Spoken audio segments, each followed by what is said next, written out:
In tropical seas, flying fish leap out of the water, gliding for up to 200 meters using wing-like fins before dipping back into the sea. In the Indo-Pacific, a hunting sailfish can reach speeds of 110 kilometers per hour. That's 11 times faster than Olympic swimming champion Michael Phelps. It can then stick up its spiny dorsal fin like a brake, grinding to a dead halt mid-swim. Each of these physical feats is made possible by a fish's form, which in most species is a smooth, elongated body, fins, and a tail. These features are shared across thousands of fish species, each introducing its own variations on the theme to survive in unique habitats. What makes these features so commonplace in fish, and what does it reveal about the more than 33,000 fish species that inhabit Earth's rivers, lakes, and seas? Fish can be split into two main groups, according to the type of motion they favor. The first is body and caudal fin-driven motion, and most fish species, about 85%, fall into this group. Here, the body and tail are the primary propelling forces, with fins mainly playing a stabilizing and steering role. This configuration suits many open water species, which need speed, thrust, and control for constant, efficient swimming. Eels lie at one extreme of this group. Known as anguilliform swimmers, their entire bodies undulate to generate a wave-like motion.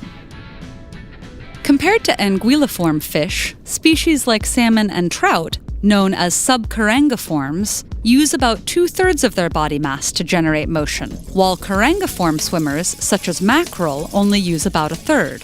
Typically, the less of its mass a fish uses to generate motion, the more streamlined its shape. At the other end of the spectrum from eels are ostraciiform species like boxfish and thunniform swimmers like tuna. In these fish, the tails, also known as caudal fins, do the work. A tuna's tail is attached by tendons to multiple muscles in its body. It powers the body like an engine, forcefully catapulting the bullet-like fish to speeds up to 69 kilometers per hour. The second major fish group relies on median and paired fin motion, meaning they're propelled through the water predominantly by their fins. Fins allow fine-tuned movement at slow speeds, so this propulsion is typically found in fish that have to navigate complex habitats. Bottom-dwelling fishes like rays fall into this group. Using their huge pectoral fins, they can lift themselves swiftly off the seafloor. That conveniently allows them to inhabit shallow seas without being buffeted about by waves.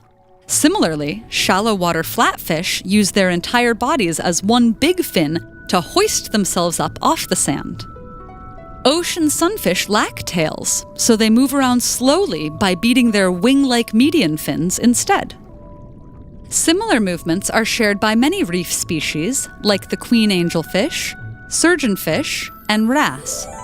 Their focus on fins has taken the demand off their bodies, many of which have consequently evolved into unusual and inventive shapes. There are fishes within both groups that seem to be outliers. But if you look closer, you'll notice that these common traits are disguised. Seahorses, for instance, don't appear fish-shaped in any conventional way, yet they use their flexible dorsal fins as makeshift tails. A pufferfish may occasionally look more like a lethal balloon, but if it needs to swim rapidly, it'll retract its spines. Handfish look like they have legs, but really these limb-like structures are fins, modified to help them amble across the seafloor. For fish, motion underpins survival, so it's become a huge evolutionary driver of form. The widespread features of fish have been maintained across tens of thousands of fish species, not to mention other ocean-dwelling animals like penguins, dolphins, sea slugs, and squids. And that's precisely because they've proven so successful. Love science? Check out this playlist with 5 of TED Ed's most popular science videos. Let us know in the comments which science topic you'd like to see us tackle next.